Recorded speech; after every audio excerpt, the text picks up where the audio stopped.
காலையில நித்துவ ஸ்கூல்ல விட்டுட்டு பக்கத்துல உள்ள த்ரிஃப்ட் ஷாப் தான் கிளம்பி போயிருந்தோம். சரி சம்மர் ஸ்டார்ட் ஆயிருச்சு. நிக்கிக்கு ஒரு ஸ்கூட்டர் வாங்கலாம் அப்டின்ட்டு, நாங்களும் ஒரு 1 மந்த்தா தேடிக்கிட்டே இருக்கோம். ஒண்ணுமே சிக்க மாட்டேங்குது. ஏதோ இன்னைக்கு அதிசயமா 2 குட்டி சைக்கிளா வச்சிருந்தாங்க. ஆனா அது இவனுக்கு செட் ஆகாது அப்டிங்கனால அங்கேயே வச்சுட்டு, வாங்குறதுக்கு ஒண்ணும் இல்ல அப்டின்னாலும் 1 மணி நேரமா உள்ளயே தான் சுத்திட்டு இருந்தோம். இதுல சார் வேற எனக்கு சர்ப்ரைஸ் வச்சிருக்கேன் அப்டின்ட்டு என்ன ஃபர்ஸ்ட் ஃப்ளோர் கூட்டிட்டு போனாங்க. ஏன்னா அங்க தான் அவங்களோட திங்ஸ் எல்லாம் வச்சிருப்பாங்க அதனால. போகும்போது என்னமோ வெயில் அடிச்சுட்டு தான் இருந்துச்சு. ஆனா ரிட்டர்ன் வீட்டுக்கு வரும்போது பயங்கரமா ஸ்னோ விழுந்துட்டு இருந்துச்சு.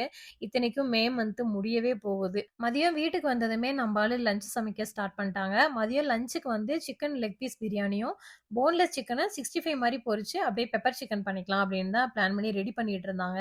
ஆனா 3:30 ஆனனால எனக்கு இத விட ஒரு முக்கியமான வேலை இருக்கு அப்படின்னு சொல்லி கிளம்பிட்டாங்க. நீங்க அத பாருங்க சார். நான் இத பார்த்துக்கிறேன். அது வேற ஒண்ணும் இல்ல. நித்துவ பிக்கப் பண்ணிட்டு கொரியர் ஒண்ணு எமர்ஜென்சியா போட வேண்டியது இருந்துச்சு. 5:00 ஆஃபீஸ் க்ளோஸ் பண்ணிருவாங்க அப்டின்ட்டு, பெப்பர் சிக்கன என் கையில ஒப்படைச்சுட்டு அவங்க கெளம்பிட்டாங்க.